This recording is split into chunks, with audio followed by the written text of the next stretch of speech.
जेवण म्हणजे फक्त पोटभरणं नसून ते चविष्ट आणि आरोग्यदायी हवं. म्हणूनच साई जीवन कोल्ड प्रेस्ड ऑइल बनवलंय सर्वोत्तम शेंगदाण्यांपासून.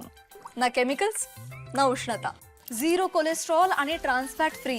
प्रत्येक थेंबात शुद्धता, चव आणि आरोग्य. म्हणजेच तुमच्या हृदयासाठी आणि कुटुंबाच्या आरोग्यासाठी उत्तम. आजच साई जीवन निवडा, कारण आरोग्याला शॉर्टकट नसतो. शिवाजी स्पोर्ट्स अकॅडमी आयोजित ज्येष्ठ फुटबॉल खेळाडूंच्या स्पर्धेत पीटीएम संध्यामठ अंतिम फेरीत. शिवाजी स्पोर्ट अकॅडमी आयोजित ज्येष्ठ फुटबॉल खेळाडूंच्या स्पर्धेतील उपांत्य सामना श्री शिवाजी तरुण मंडळ विरुद्ध संध्यामठ तरुण मंडळ यांच्यात झाला. छत्रपती शिवाजी स्टेडियम येथे ही स्पर्धा होत आहे. पूर्वार्धात दोन्ही संघाकडून गोल झाला नाही. उत्तरार्धात संध्यामठ तरुण मंडळाच्या अमोल सरनाईक यांनी गोल करत संघास आघाडी मिळवून दिली.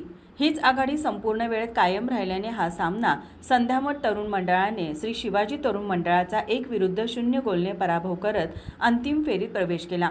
संध्यामठ संघाकडून संदीप भोसले, अमोल सरनाईक, चंद्रकांत जांभळे, अनिरुद्ध शिंदे, नंदकुमार जांभळे यांनी, तर श्री शिवाजी संघाकडून संतोष तावडे, रमेश पाटील, निलेश कडव, अभिजित पाटील यांनी उत्कृष्ट खेळ केला.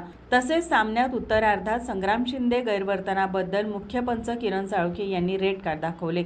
तर स्पर्धेतील दुसरा उपांत्य सामना हा पाटाकडील तालीम मंडळ विरुद्ध उत्तरेश्वर प्रासादिक वाघाची तालीम यांच्यात झाला. सामन्याच्या पूर्वार्धात पाटाकडील संघाच्या भरत पाटील याने गोल करत संघास 1 गोलची आघाडी घेतली. मध्यांतरापर्यंत सामना पाटाकडील संघ 1 गोलने आघाडीवर राहिला. उत्तरार्धात पाटाकडील संघाकडून शरद पवार आणि गजानन कुराडे यांनी करत पाटाकडील संघाने 3-0 गोलची भक्कम आघाडी घेतली.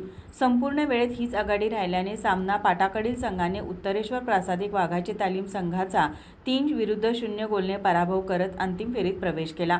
पाटाकडील संघाकडून अनिल शिंदे, धनंजय यादव, सैफ हकीम यांनी, तर उत्तरेश्वर संघाकडून इंद्रनील पाटील, संतोष सुतार, विकी खाडे, दशरथ सुतार यांनी उत्कृष्ट खेळ केला.